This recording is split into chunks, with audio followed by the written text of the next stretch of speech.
tech, communication services, consumer discretionary. Those are the top three performers this year, and we like them moving forward. There's a lot of... You like tech, which is because there's been a lot of pressure on tech. They say that it's all about value and not to growth. And I actually want to bring in Fitz-Gerald Group Principal Keith Fitz-Gerald. Keith, thanks for joining the conversation this afternoon. And we're talking about the Fed and the economy. Now let's get into sectors, because there's a lot of bulls out there that say that we should be invested in tech. Tom is one of them. Is that a sector that you're looking at right now?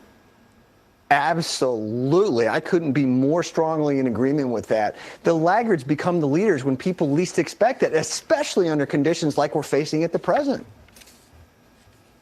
And Keith, overall, I mean, I know that there are you've got some picks. You also have a very interesting take, I think, in whether or not we should be investing in China right now, because you've got some that say that we should be avoiding China because of obvious, whether it's a spy craft balloon in the air or because of the CCP spying on Americans. But then others say that that's where the growth and the opportunity financially is going to be. What do you say to someone that comes to you and says, I want to invest in China? I say you need to think about two things. The dragon is coming to dinner on Tuesday. Do you want to be at the table or on the menu? And what I mean by that is you can invest in China directly, which right now is a dicey proposition, or you can invest in the world's best companies because of China. I think China is like throwing a rock in the pond. You need to look at the ripples, not the rock.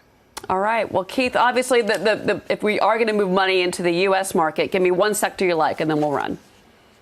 Defense stocks, very obvious, very complicated place in the world today. Long way to go with those things. Big dividends for most of them. A Lockheed Martin type of story is what you're talking about. That is the company that's at the top of the food list as far as I'm concerned. Gotcha. And there's Lockheed Martin. You also like Mickey D's. I got to throw this out before we leave. You got to love the French fry. I love McDonald's. It's a tech company that happens to make hamburgers. I mean, this is the beautiful thing. Sales are going up. Revenue per menu is going up. The errors are going down. Automation is coming in. It's a fabulous company. Again, long way to run. People don't see it coming, but it's going to pay off. A tech company that makes hamburgers. Not sure we can go any further with that one. That's a good one. Keith, thank you. It's good to see you. Keith Fitz-Gerald, Tom Hayes here in studio. Thanks, guys. Hi, it's Keith here. Thanks for checking out today's highlight clip.